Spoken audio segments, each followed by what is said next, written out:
ഇന്നലെ രാവിലെയാണ് ഖത്തറിൻ്റെ ഒരു LNG ടാങ്കർ ആക്രമിക്കപ്പെട്ടു എന്ന വാർത്ത വന്നത്.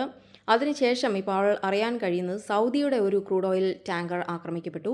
മൂന്നാമതായിട്ട് ലൈബീരിയ ഫ്ലാഗ്ഡ് ആയിട്ടുള്ള ഒരു ഓയിൽ ടാങ്കർ, അത് ആ ഒരു ഓയിൽ ടാങ്കർ UAE-യിലേക്ക് വരികയായിരുന്നു. ആ ഒരു ഓയിൽ ടാങ്കറും ആക്രമിക്കപ്പെട്ടിരിക്കുന്നു. അപ്പോൾ മൊത്തത്തിൽ 3 കൊമേഴ്ഷ്യൽ ഓയിൽ ടാങ്കേഴ്സ് ആക്രമിക്കപ്പെട്ടിരിക്കുന്നു.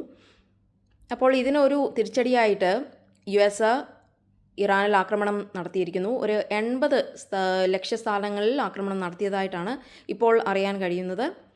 ഇതിന് തിരിച്ചടിയായിട്ട് ഇറാൻ ബഹ്റിനിലും കുവൈറ്റിലും ആക്രമണങ്ങൾ നടത്തി. പക്ഷേ കുവൈറ്റിൻ്റെയും ബഹ്റിൻ്റെയും ഡിഫൻസ് സിസ്റ്റംസ് സക്സസ്ഫുള്ളി അത് ഇൻ്റർസെപ്റ്റ് ചെയ്തു എന്നാണ് അറിയാൻ കഴിയുന്നത്. മറ്റൊരു കാര്യം, ഇപ്പോൾ പ്രസിഡന്റ് ട്രംപ് അദ്ദേഹം ഇപ്പോൾ ടർക്കിയിലാണ്. ടർക്കിയിൽ നേറ്റോയുടെ സമ്മിറ്റ് നടക്കുന്നു. അപ്പോൾ അതിൽ പങ്കെടുക്കുന്നതിനായി അദ്ദേഹം അവിടെയാണ്. അദ്ദേഹം പറയുന്നത് എന്താണെന്ന് വെച്ചാൽ, ഈ ഒരു വെടിനിർത്തൽ കരാർ, ദ സീസ് ഫയർ ഈസ് ഓവർ എന്നാണ് പറയുന്നത്. അതായത് വെടിനിർത്തൽ കരാർ തീർന്നിരിക്കുന്നു. ഇത്തരത്തിൽ ഇവരുമായിട്ട് ഇങ്ങനെ ചർച്ച ചെയ്യാൻ പറ്റില്ല എന്ന തരത്തിലാണ് അദ്ദേഹം പറയുന്നത്.